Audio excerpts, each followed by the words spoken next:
देख रहे हैं सच्चा भारत लाइव न्यूज, हर कदम सच के साथ।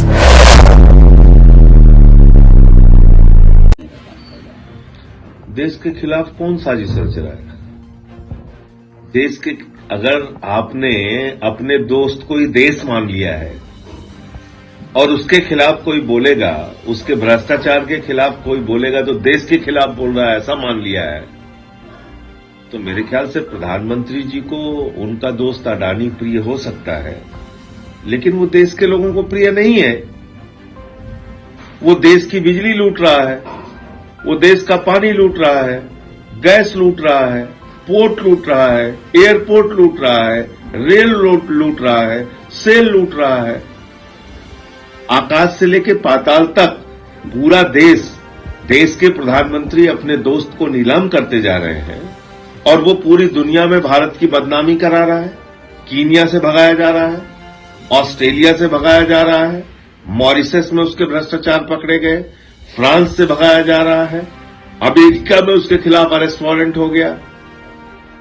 और भारत के अधिकारियों को रिश्वत खिलाकर महंगी बिजली बेचना देश की जनता को, अगर प्रधानमंत्री ये कहते हैं कि इस पर बोलना देश के खिलाफ बोलना है, तो मैं ये कह सकता हूं कि प्रधानमंत्री को उनका दोस्त प्यारा है, देश प्यारा नहीं है।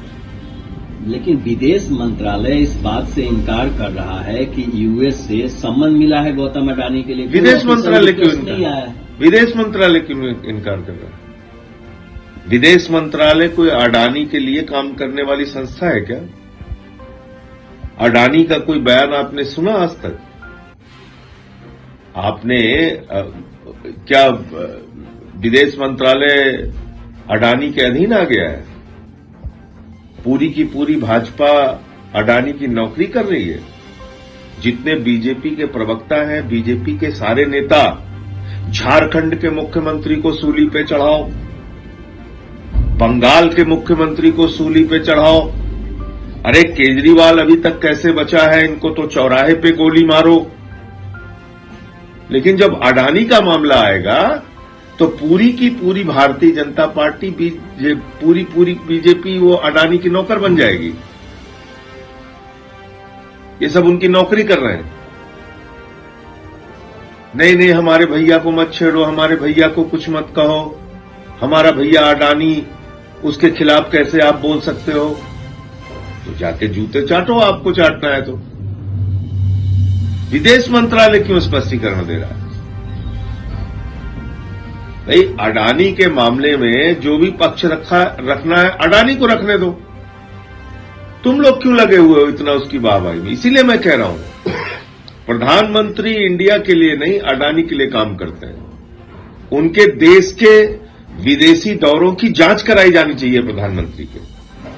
जहां जहां वो गए वहां अडानी को ठेका मिला।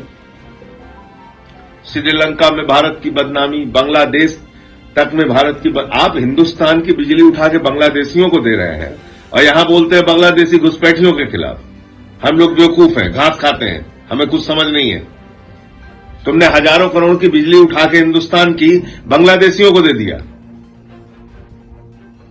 कौन है सबसे बड़ा बांग्लादेशी घुसपैठिया हिंदुस्तान में? अडानी है। हजारों करोड़ की बिजली देता है बांग्लादेश को, उसके खिलाफ नहीं बोलते। पूरी की पूरी बीजेपी उसको बचाने में लगी हुई है। तो ये सवाल है। इस सबके बीच कांग्रेस पार्टी ने कहा है कि दिल्ली का चुनाव अकेले रहेगी, आम आदमी पार्टी से गठबंधन बिल्कुल नहीं। तो ये तो हम भी पहले स्पष्ट कर चुके हैं कि दिल्ली का चुनाव हम लोग अकेले लड़ेंगे और हम अकेले भारतीय जनता पार्टी को शिकस्त देने में सक्षम है। और बीजेपी अब अडानी की नौकर बन चुकी है, इसकी पूरी असलियत देश के सामने आ चुकी है। और संभल में जो हिंसा हुई थी उसको लेकर समाजवादी पार्टी का डेलीगेशन, 15 सदस्यीय डेलीगेशन वहां जाना चाह रहा है, लेकिन समाजवादी पार्टी का दावा है कि उनके सांसदों को वहां जाने से रोका जा रहा है प्रशासन। देखिए, संभल में हिंदू मुसलमान झगड़ा नहीं हुआ तो मुसलमानों और पुलिस के बीच में झगड़ा हुआ और वो झगड़ा भी प्रायोजित किया गया, सरकार के द्वारा प्रायोजित हिंसा की गई। मैं बार बार कह रहा हूं, जब एक बार सर्वे हो गया न्यायालय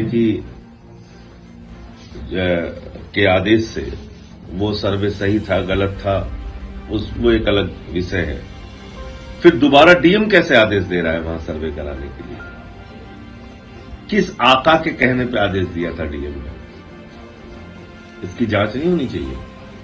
और अगर आपने 5 लोगों की हत्या कर दी तो क्या उनके परिवारों से मिलने के लिए कोई राजनीतिक दल नहीं जाएगा? उनको रोकने से क्या फायदा है? अपनी करतूतें रोकनी चाहिए भारतीय जनता पार्टी को। यूपी को बर्बाद करने के लिए बीजेपी दिन रात जुटी हुई है। डबल इंजन की सरकार ने यूपी को बर्बाद कर दिया।